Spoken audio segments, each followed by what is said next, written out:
मेरी हर खुशी की तरह ये खुशी भी आपने बर्बाद कर दी है। कैसी बातें कर रही हो तुम? केक से भी कम है।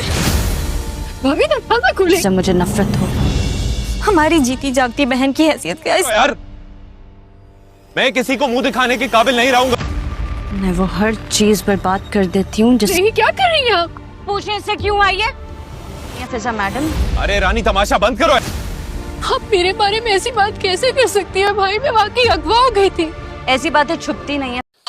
आने वाली नई एपिसोड में कुछ यूँ दिखाया जाएगा कि फ़िज़ा जो है वो बहुत ज़्यादा परेशान है, वो फंस चुकी है, उसको ऐसे हाथों में लगने वाली है जिसका वो सोच भी नहीं ले सकती थी, लेकिन अंदाज़ा उसे हो चुका है कि वो बहुत बुरी तरह से फंस चुकी है और यहाँ से उसका निकलना बहुत मुश्किल हो चुका है।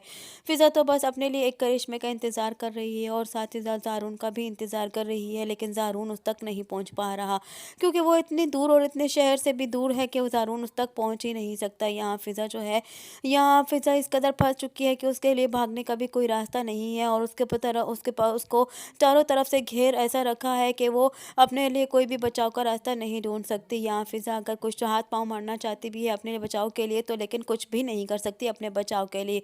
यहाँ ज़ारून उसके लिए मज़ीद बहुत ज़्यादा परेशान होता जा रहा है और दिन रात उसने एक कर दिया और यहाँ उसकी बहन ने उसके लिए उसकी उसकी मर्ज़ी के ख़िलाफ़ बल्कि अपनी खुशी मनाने के लिए एक पार्टी अरेंज कर दी है और यहाँ उसकी माँ उसके पर पर्दा डालती है और उसे कहती है कि वो सिर्फ घर के ऐसे गमगीन माहौल को दूर करने के लिए अपनी एनिवर्सरी उसने प्लान की है।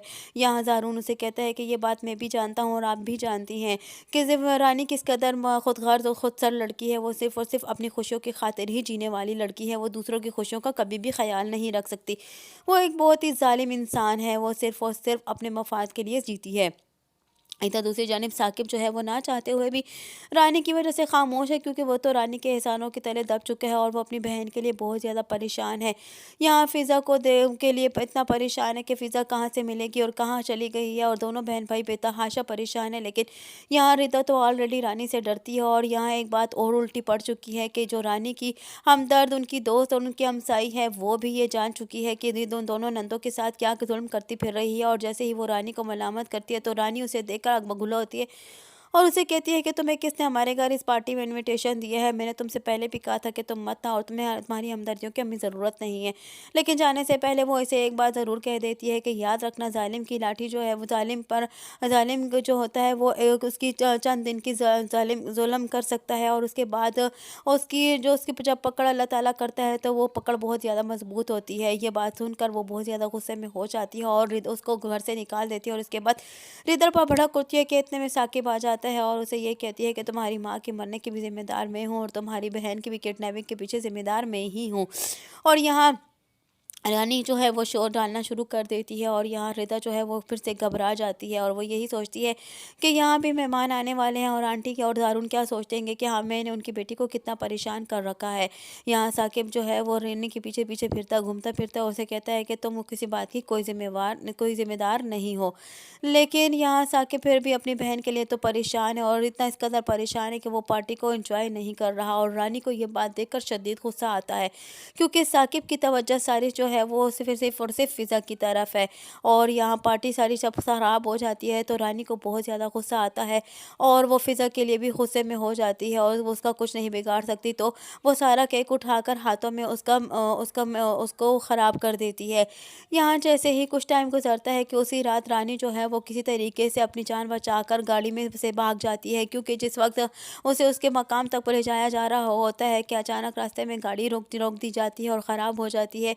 या फिर ज़ारून जो है वो ज़ाहिर बात है उसने हर जगह नाकाबंदी कर रखी है तो गाड़ी की चेकिंग होने के लिए यहाँ उन लोगों ने गाड़ी रोक दी ताकि हम किसी तरीके से पुलिस नाकाबंदी से बच सकें। तो जैसे ही मौका मिलता है फ़िज़ा वहाँ से भाग निकलती है और फ़ौरन अपने घर तक पहुँच जाती है। जैसे ही वो पहुँचती है तो रानी उसे देखकर उसके दरवाज़ा बंद कर देती है और उसके लिए दरवाज़ा नहीं खोलती। फ़िज़ा रोती है और कहती है कि मुझे दरवाज़ा खोले, लेकिन रानी उसको दरवाज़ा नहीं खोलती। वो इतनी संगदिल और इतनी खुदसर और इतनी जालिम लड़की है कि वो किसी के बारे में नहीं सोचती, वो सिर्फ़ और सिर्फ अपने बारे में सोचती है।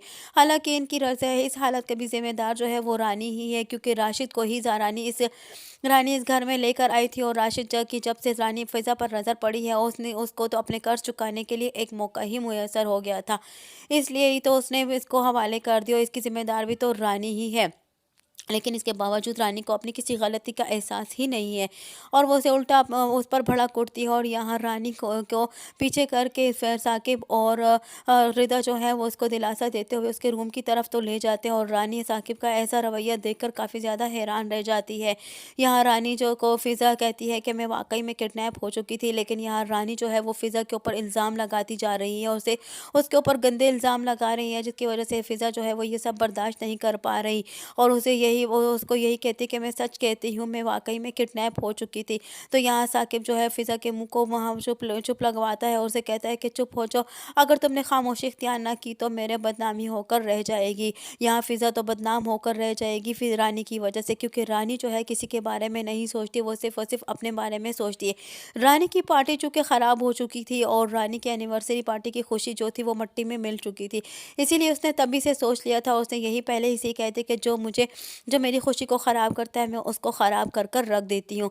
तो अब वो फ़िज़ा को कैसे छोड़ेगी, अब वो फ़िज़ा की इज़्ज़त जो है वो ज़रूर ख़राब कर कर रख देगी। फ़िज़ा अपनी जान बचाकर अपनी इज़्ज़त बचाकर भाग तो निकली है, लेकिन रानी की वजह से वो अपनी इज़्ज़त दुनिया वालों के सामने नहीं बचा पाएगी। रानी की वजह से उसकी इज़्ज़त सारी दुनिया में उछल कर ही रहेगी और यहाँ रानी की इज़्ज़त पर काफ़ी ज़्यादा उंगलियाँ उठेंगी। हो सकता है कि आने वाली एपिसोड में जो है वो ज़ारून के डैड भी जो है वो इस रिश्ते से इनकार कर दे, क्योंकि रानी का तो यही कहना है कि फ़िज़ा अपनी मर्ज़ी से यहाँ से गई थी और अपने मफाद के लिए गई थी और जब उसका मकसद पूरा हो गया तो वो वापस घर को लौट आई है। लेकिन यहाँ वो नहीं जानती कि वो किस मुश्किल में फंसी हुई थी और उसकी वजह से अब फिर रानी की सारी फ़िज़ा की सारी ज़िंदगी जो है वो बर्बाद होकर रह जाने वाली है। और यहाँ रिदा जो है वो परेशान है, उसको भी समझ नहीं आ रही, लेकिन एक बात की उसे खुशी अब ज़रूर और इत्मीनान ज़रूर हो गया है कि फ़िज़ा जो है वो वापस आ गई है और उसका सहारा वापस आ गई है। फ़िज़ा चूँकि एक बहादुर लड़की बताई जा रही है, लेकिन उसकी में बहादुरों जैसी कोई भी कैफियत नज़र आती ही नहीं है, क्योंकि फ़िज़ा तो खुद भी एक डरपोक सी लड़की लगती है। फ़िज़ा और उसकी बहन में कोई भी फ़र्क नहीं है, क्योंकि दोनों ही रानी के सामने स्टैंड नहीं ले सक पा रही, क्योंकि दोनों ही मायूं धपक कर रह जाती हैं। और यहाँ फ़िज़ा अगर सर उठाना भी चाहती है तो साकिब उसका सर नीचे कर देता है, सिर्फ यही कह कर के उसके एहसानात हमारे सर पर बहुत ज़्यादा हैं। तो फ़िज़ा जो है वो बहुत ज़्यादा मायूस होकर रह जाएगी जब उसका भाई भी उस पर इल्ज़ाम लगा देगा, क्योंकि साकिब तो वही करता है, वही सोचता है जो रानी कहती और सोचती है। और यहाँ रानी जो है वो इल्ज़ाम लगा रही है फ़िज़ा पर, तो हो सकता है कि साकिब भी इल्ज़ाम लगा दे। तो ऐसे में हो सकता है कि साकिब भी फ़िज़ा को इस घर में बर्दाश्त ना करे और उसे भी इस घर से निकाल दे। हो सकता है कि अब आने वाली नई एपिसोड में यूँ हो सकता है कि यहाँ जब फ़िज़ा पर इल्ज़ाम लगाया जाएगा और फ़िज़ा को जब रानी बदनाम करने की कोशिश करेगी और यहाँ साकिब भी जब ये सोचेगा कि फ़िज़ा की वजह से मेरी बदनामी होकर रह जाएगी और अब उसे अब इस घर में रखना मुमकिन नहीं है, तो हो सकता है कि वो फ़िज़ा को घर से दोनों में निकाल दें और उसके साथ साथ रिदा भी हिम्मत कर ले और हिम्मत को भी उसे रिदा को भी इस घर से निकाला जाए। ऐसा हो सकता है और दोनों जब घर बेघर होकर रह जाएंगी तो वो वापस पुप्पो की तरफ चली जाएंगी। हो सकता है कि पुप्पो ने अपने घर रख ले। अब आना जाने आने वाली एपिसोड में मज़ीद इन दोनों बहनों के साथ क्या बुरा होने वाला है, यही सब कुछ जानने के लिए जुड़े रहिए अनाया रिव्यू के साथ। वीडियो पसंद आई हो तो वीडियो को लाइक करना, चैनल को सब्सक्राइब करना हरगिज़ न भूलिएगा।